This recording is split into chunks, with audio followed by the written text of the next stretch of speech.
Welcome to Cultivate, a podcast about building, growing, and figuring it out as you go. If you're new here, welcome. I'm your host, Alex, and I am so glad you're here with us today. Real quick, did you know that subscribing to the show is completely free?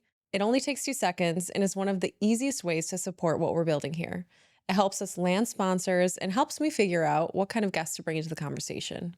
So, if you haven't already, hit subscribe wherever you're listening. It means more than you know.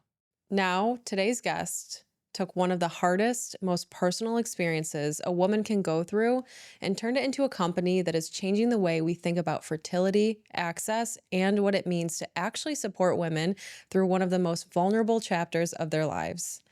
My guest today is Lauren Makler, co-founder and CEO of Cofertility, a human-first fertility ecosystem that allows women to freeze their eggs for free when they donate half.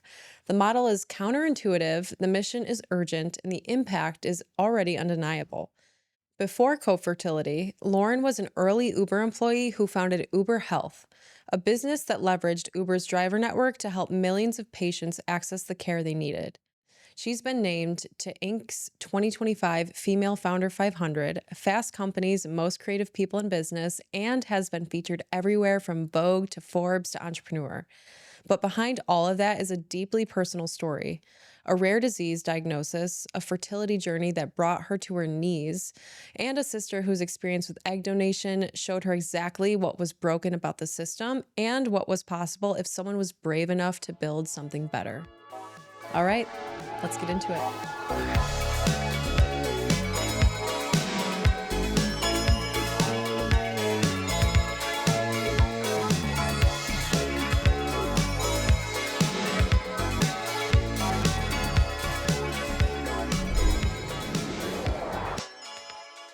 Thank you again for tuning into today's conversation. Before we get into the good stuff, though, I just wanted to let you know that Cultivate is now on Substack.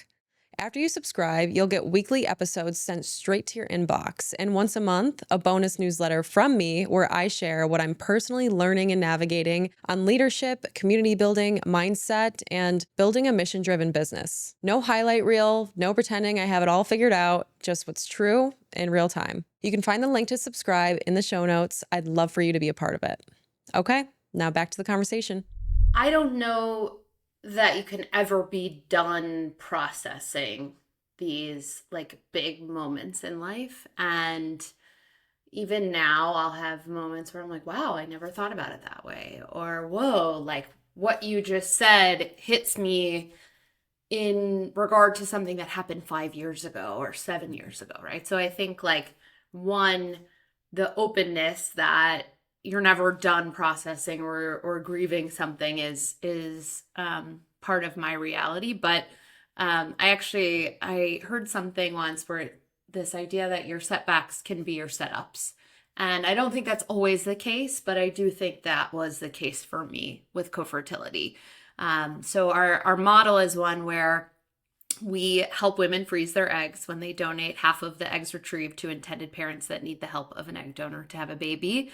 And in doing so, we're helping solve problems for two really important groups. One is just like helping make egg freezing more accessible, and the other is intended parents who deserve access to egg donors. And so for me, a big part of it is that I had gotten to the other side, right? So I did give birth to my first child, and I remember holding her in my arms and thinking about whether or not I wanted to go back to work at Uber, where I had been for, 8+ years at the time.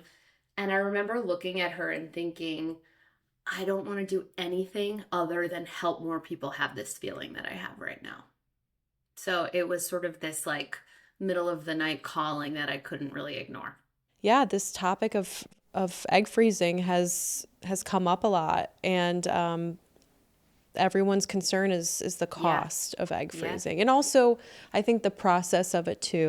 The actual physical barriers there. It's not really something that's enjoyable, but no, very different than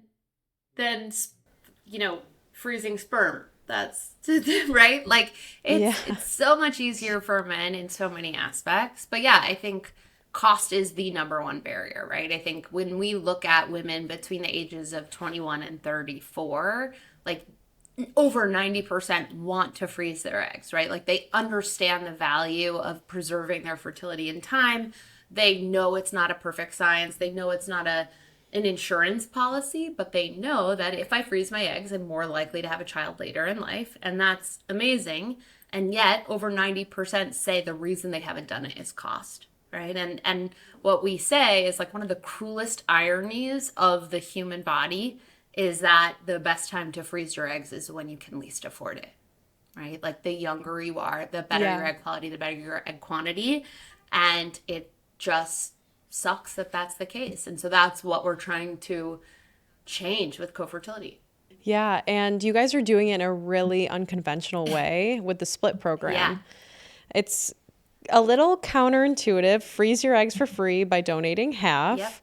Walk us through the logic here, because I can imagine as you have conversations or when you've been pitching this to people, there's definitely been some questions. Yeah. I mean, this is something that is different and certainly like a flip of how it's been done traditionally, right? I think in the past, people have thought of, egg freezing is this thing where you pay $15,000 to $20,000 to go through this process and you put your eggs away and that's it. And then on the other side, you have, intended parents looking for a donor. Donor goes through the process, she gets a check at the end, and it's an income source for her.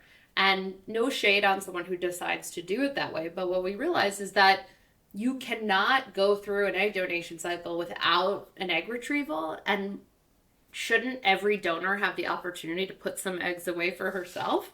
Yes.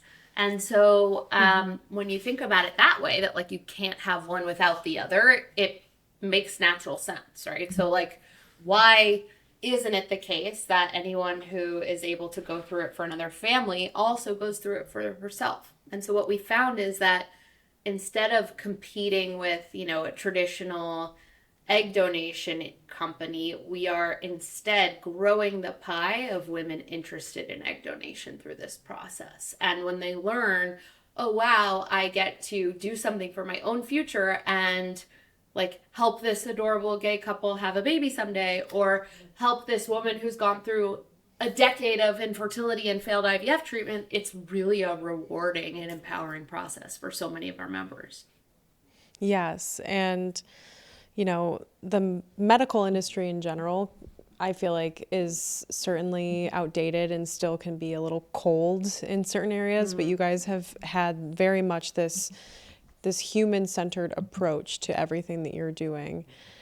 Do you have any success stories that you would like to share from some of the people that you've helped? I mean, there's such a wide range and different Yeah. situations and backgrounds, the people you're serving now. Yeah. I mean, I think the biggest is really we're bringing what I consider fertility's last taboo, like into the light and making it something that there should not be shame or stigma around it. And it doesn't have to be a secret that you've used an egg donor. And so I think so many women who will once consider egg donation or donating their eggs, like fear doing it because they worry, like, what happens if I walk down the street one day and I see someone who looks like me? Am I going to wonder if that's the child born from this donation? And of course, I understand that. But that is not a real fear when you have the option to do what's called disclosed donation. And you have the opportunity, if you want to meet the intended parents as part of the process, or you have the opportunity to stay in touch with the family you donate to over time. Sometimes we have intended parents and donors who enter into this and decide that maybe they'll exchange emails or photos once a year, or send a holiday card, or have a disclosed relationship. Just recently, we learned of recipient parents who gave the baby the donor's name as her middle name. And like that to me was like, wow, like look how far we've come, right? This thing that used to feel entirely a secret is now not just something that we're talking about, but something that we're honoring. And I think that's like such a cool and beautiful example of what happens when we bring something out of the dark and into the light. Yeah, that's so beautiful that they decided to use the donor's name as Yeah. the middle name. I mean, there Yeah. is so much intentionality here, especially for those couples that have struggled and made the decision, you know what, we're going to do everything it takes to have a child. Those parents and the child are so lucky, especially lucky that Right. cofertility exists, right? Oh, thank you. But So also, like, those end up being what I think are like insanely loved children, right? Like, when exactly. someone so deeply wants to have a child that they are going through this process, like, how loved that child will be once they get to the other side is pretty cool. I know. It's so beautiful. I mean, so I kind of want to take this in another direction. I want to talk about you a little bit Yeah. more. I mean, from what it Sure. sounds like, the type of innovation you brought to the table at Uber Health, it sounds to me like you've always been an entrepreneur. Like, where did this bug come from to go out on your own and build a company? Is this something you always wanted to do, or is this something that you had no plans of ever doing? Um, I think that there was always a part of me that was in awe of entrepreneurship and was interested in entrepreneurship. I remember like religiously reading TechCrunch and seeing these like funding announcements and wow, how cool is it that these founders have this idea to do something so interesting and so special.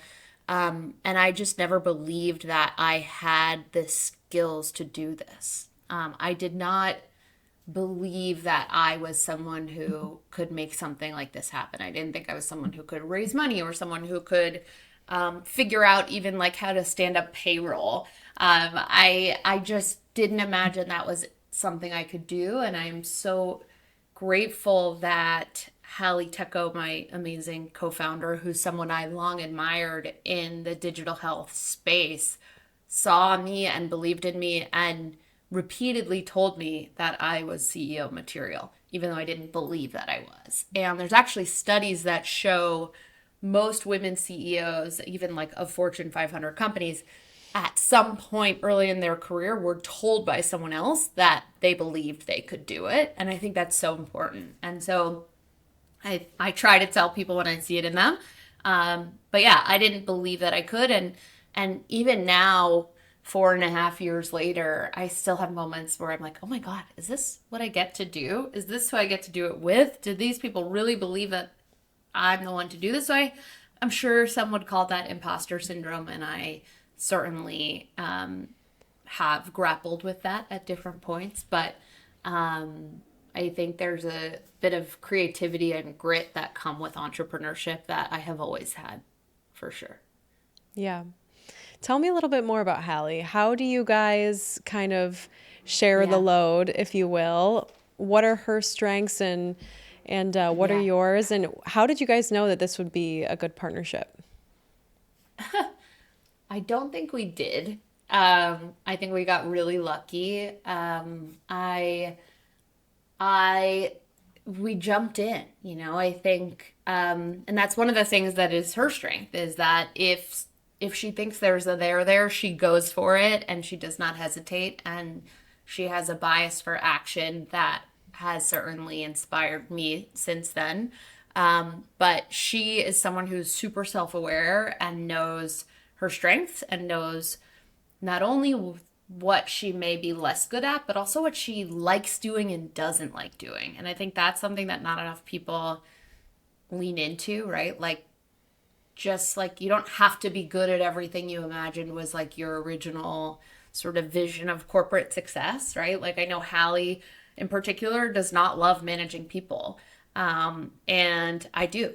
And so that worked out, right? So I have the operational sort of management role, whereas Hallie doesn't have any direct reports at Cofertility and she wants to keep it that way. And so that has worked out well. We also are really communicative, right? Like, I tell her what I need and vice versa. And you learn over time of how to work with someone and how not to. But it's a partnership. It's just like a marriage or any other long relationship. You have to be eyes wide open. But we've like learned quite a bit about each other over time and continue to every day, which is pretty nice. I love that. Yeah. Um, so I feel like I've seen cofertility just like all over social media, but what do you think the version of the story and the brand doesn't often get covered in the press or social media? Yeah, I mean, I think that sometimes people make assumptions when they see like a single social media post or a 30-second reel or clip that um, this is such a nuanced topic that Mm-hmm. I wish I could like jump through the screen and be like, let's have a conversation, right? Like, that's why I love podcasts so much, right? Because you can hear us have this conversation and talk about the nuances around egg freezing and the nuances around donation or why someone might want to do that or how your own individual family building goals play a role in your decision to do something like this. And none of that can come through in 30 seconds. And so I find myself always wanting to say more than what the real estate will allow sometimes. And so I think that's a big piece of it. So I would certainly, like, every piece of content that's on our website has been like validated by a medical professional, right? Like, this is real hard facts. This is not just like a random person talking through their screen, And so I would encourage anybody who's like even remotely wondering about their fertility or whether or not they want to have children or might be able to have children, all those questions, to like really spend time and get smart on it and not just rely on like that 30-second clip. Yeah. You had mentioned earlier that like 90% of women say that they're hesitant about egg freezing because of finances. Are there any That the number one barrier is cost. Yeah. okay, the number one barrier is cost. Are Yeah. there any other Yeah. like alarming, eye-opening statistics around egg freezing that you have discovered since building Cofertility? Yeah. I mean, I think that people misunderstand. Like, I mean, one of the coolest things actually that came out recently is that in the last year in the US, more women in their 40s had children than women in their teens, right? So that to me is because of opportunities like egg freezing, opportunities like IVF, surrogacy, egg donation, right? Like that's what makes this possible. And we see more and more women who are prioritizing their career, prioritizing not settling for the wrong partner and pursuing other parts of their life before having children. It doesn't mean they don't want to have kids. It means that they want to do it at a time where they feel more ready for it. And our bodies and biological clocks have like not caught up with that trend, right? The the best time to freeze your eggs is likely when you're in your 20s, right? And if anything, your early 30s. And so taking action to preserve that in time is not something that like you only do if you're a spinster, right? Like I'm so over that narrative. Like it's actually a really empowering, thoughtful, smart choice to make that we see women, even people who are married, that are freezing their eggs. They're just not ready. It has nothing to do with like there's no stigma around like who is egg freezing. It's smart women are egg freezing. Yes, and especially, as egg freezing has been pretty expensive for so long, I feel like there's almost been a gatekeeping that's happened around this luxury that some women have and some women Yeah. don't. But that's the exact problem that you guys are trying to address with cofertility is kind of evening the playing field and giving all women the option to one, choose when the best time to have a baby is for her, two, like have the opportunity to not settle or to prioritize some other things in her life before she becomes a mother.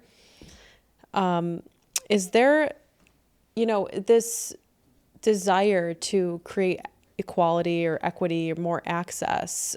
Is Did you grow up as a little girl like wanting to change the world? I would love to know more about who you were before Uber Health and before Cofertility. Wow. Yeah.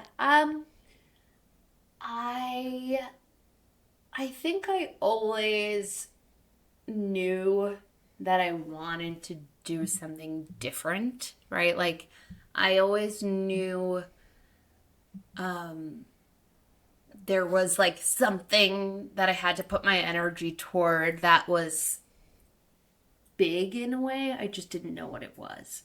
And I it took me a while to like figure out what path that was going to be. And I think one of my favorite parts about what happened at Uber and what happened with Cofertility is that, and something I tell my team all the time, is that your next role doesn't exist yet. So, like, you can believe that, you have to fit into a box and apply for a role on LinkedIn and make your resume look like whatever it is that whatever company is hiring for and like try to fit yourself into a box, or you can just go make the box. And so, to me, I think that has always been easier for me than trying to fit myself into someone else's picture of what they need. And so that's more what it was like me trying to just like make a place for myself. And it turns out I'm much more comfortable in the places I create than the ones that I was trying to fit into anyway, if that makes sense. Oh, yeah, I know that's right. I'm all for just building the table instead of waiting for a seat at it. Yes. Some of the biggest breakthroughs happen when you finally step away from the noise long enough to hear yourself again.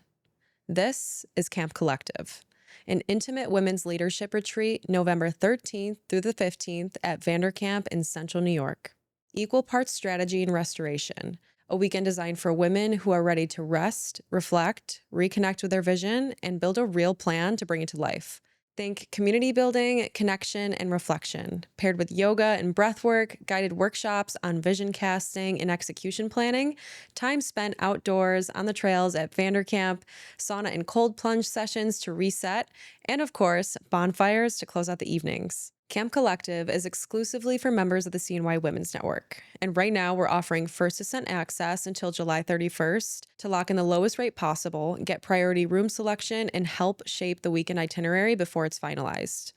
Only 4 spots remain, and access closes July 31st or until spots fill up. Learn more about Camp Collective at cnywomensnetwork.com/camp. And if you have any questions about becoming a member or joining First Ascent, email join@cnywomensnetwork.com to get the conversation going. Step away, come back with clarity.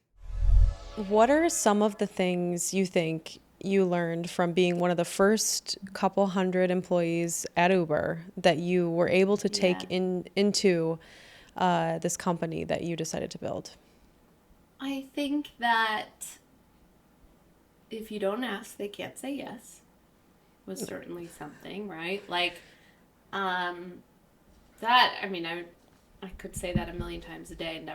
It's never wrong, never untrue. I think um, with Uber, um, this sort of desire to move quickly and just like, I think the coolest part about Uber is like, it was one of the fastest growing companies of all time, right? And it was magical. And this belief that you can put your energy into something and it can work, and to see it happen, and for my equity to have meant something, and like to see what's possible now means when I'm in a pitch and I'm talking about Cofertility, and when I say I believe that this could be $1 billion company, I've seen that before, and sometimes you have to see something to believe it again, right? And so I think that example is something that has been so positive for me, and helps me envision the future for Cofertility, which is really exciting. No, I can only imagine. It must have given you this sense of vision, but also confidence that, I've been Yeah, a part of this insanely fast growing startup culture before. I think I can do it again, but this yeah, time I'm going to do it my way, and it might be a little different, but certainly. You also mentioned that you like to work with people. You like Yeah. managing people. So I would love to ask you a few Yeah. things about Yeah. leadership. What is your Mm-hmm. leadership philosophy? I feel like we're hearing so many different terms being thrown around. There's servant leadership. There's like empathy is a huge buzzword in the leadership world, of Mm-hmm. course. What Mm-hmm. is your personal philosophy when it comes to leading and Yeah. managing other people? I try to be the kind of manager I would want. That's it, right? Like it's I guess the golden rule, right? Treat others as you would want to be treated. But I look back to moments in my career, whether at Uber or I spent about 4 or 5 years in advertising before that, where there were moments where I had amazing managers who certainly set an example of how I want to be.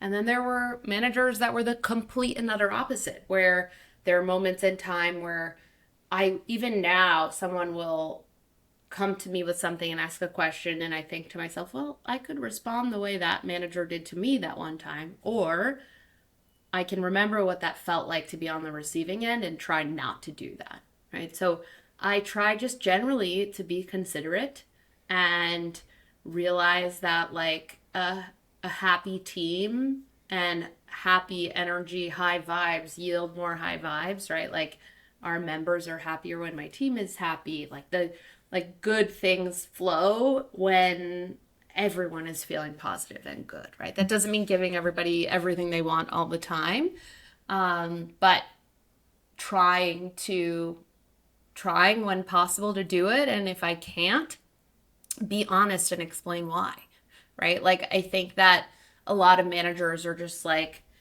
you know, pass down a decision from the top down without any context or without any explanation, and I hated that when I was on the receiving end of that, and so I just try not to do it. And I think that like if I continue to have that as my guiding principle, like that's great. I think one of the coolest, most unintended benefits of starting this company has been the culture that I've been able to create for now 32 employees, right? Like they show up to work at a place that like I think they're all pretty excited to be a part of. And I'm like it moves me that they feel that way, and there goes my imposter syndrome again where I'm like, oh my god, I can't believe these people choose to work here every day. But it's really fun that like it's a positive healthy environment for so many people to work. It feels good. Yeah. Yeah, everything that you were just explaining was just the importance of how clear is kind, and everything comes I down to say that communication. all the time. Clear is It kind. does. I love that. Clear as kind. And Yeah. that's really, it's Yep. really as simple as that. It always comes down to uh, open, honest, just clear communication.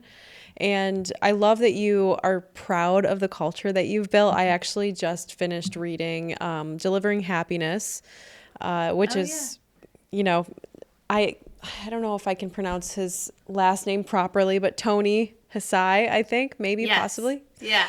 Um, I'm not and sure. that The was Zappos all, founder, yep, exactly. right? And we all know how iconic he is around, or around building company culture and just creating an environment where people genuinely got to look forward to work every day. And they did some fun stuff at that HQ. I Yeah. mean, it was some of the stories that he had in the book were just so funny. They would play practical jokes on each other. They would just do different theme days spontaneously for no good reason. But it kept things interesting. It kept things fun because work should be fun. We're all, and Mm-hmm. especially at such a mission-driven company like Cofertility, why can't work be fun? What are some of the things you guys are doing at the office, or what are some of the ways Yeah. that you keep your team engaged and happy at work? Yeah.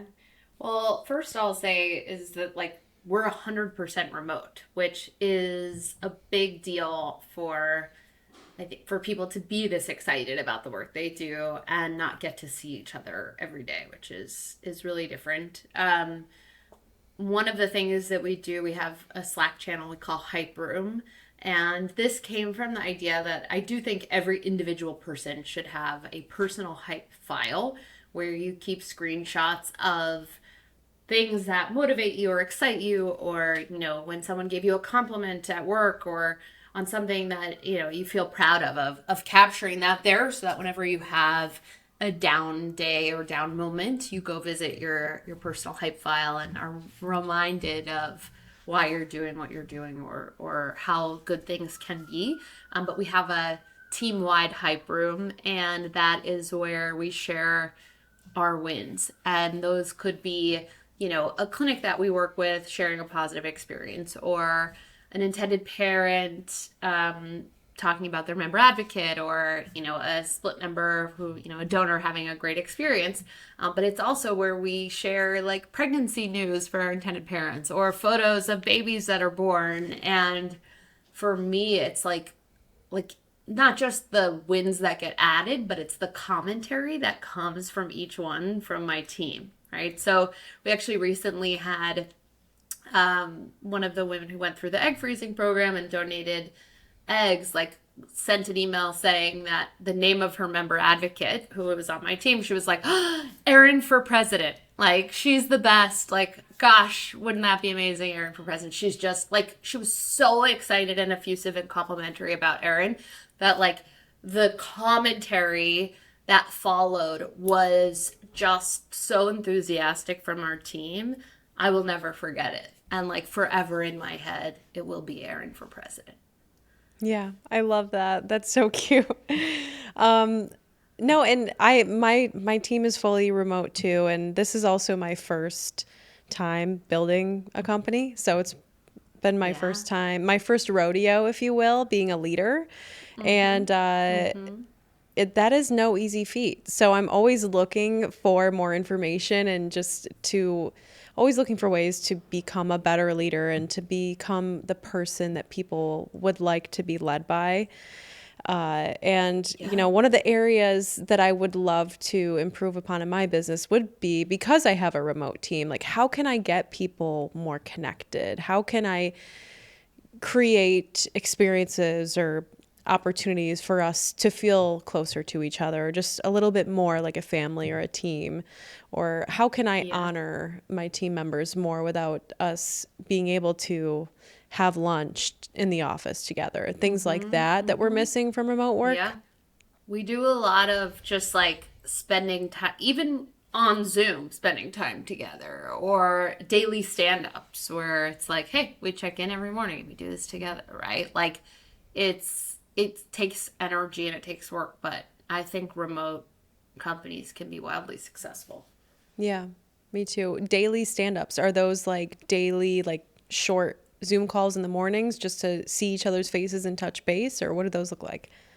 So it depends. We don't do a full company one at this point because our team is too big, but we do them for certain sub teams or strike teams, I like to call them. So um, I attend one that we're bi-coastal and all over the U.S. So for me in LA, it's first thing in the morning. It's at 9. But for our New York team, it's around lunchtime, and so it's a way for us to touch base, hit through like here's the top priorities for today. Who is blocked on anything? Can we help remove those roadblocks? Who needs help? It's just like consistent FaceTime that everybody knows they're going to get. And if you have something that comes up and later in the day, you're like, oh, I can just bring this up on stand up tomorrow. Yeah.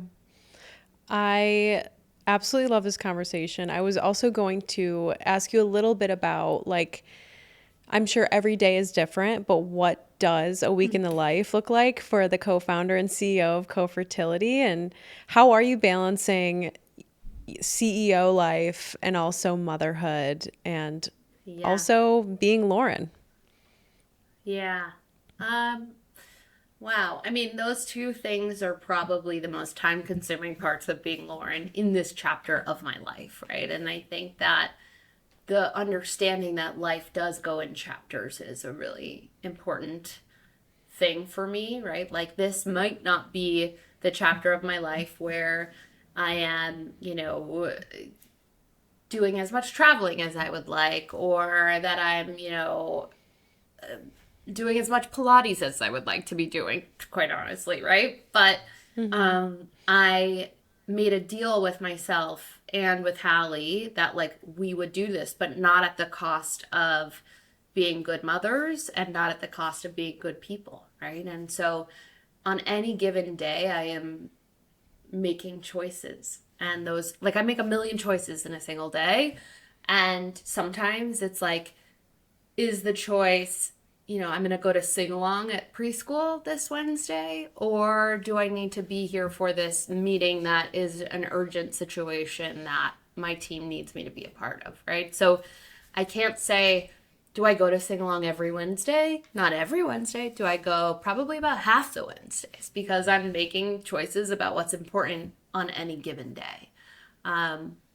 Sometimes I have to join calls from the car with my team. Sometimes I'm, you know, like gonna see my kids, 10 minutes later so I can finish something before I see them. And I that's important. I think the other piece is like bringing my kids along for the ride. So I'll give you one example. I recently went to the East Coast for a big trip where started in DC, was meeting with lawmakers around IVF advocacy and things like that, and then went to New York to speak on a women's health panel and did some podcast things like that. And I felt it was really important, not yet for my almost 2-year-old, but for my 5-year-old to like tell her what I was doing and why I was doing it. So she knows at Cofertility Mommy and her coworkers help people have babies.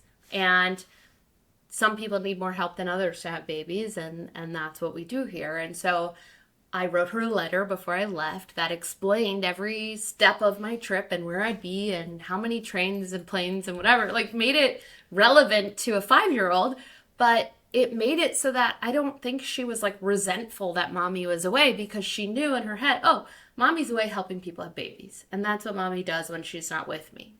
And I think that it at least helps my like mom guilt or whatever, but I do think it can be helpful to bring your kid along for the ride. And so I don't think it has to be all or nothing. Either you're like a good mom or a good CEO and like I think balance is like kind of a misnomer, right? Like it's just what decisions do you make on any given day and how do you feel proud of those decisions?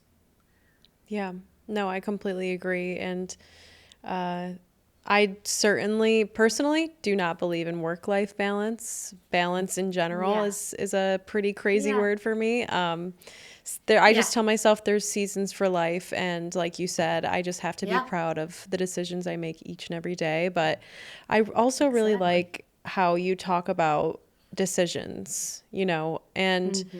I just think that that relates a lot to the work that you're doing with co-fertility. You're giving women more decisions and Yes. Options. options. I love that. We need more Yeah. options. Mm-hmm. You should be super proud of what you've done, but also I know that you are like just Thank you. scratching the surface at this point. So Oh, I look forward yes. to continuing to watch you and your journey and to watching co-fertility grow into that billion-dollar company. Oh my God. That means a lot. Where can people find you, follow you, support you, Yeah. Lauren, all the things?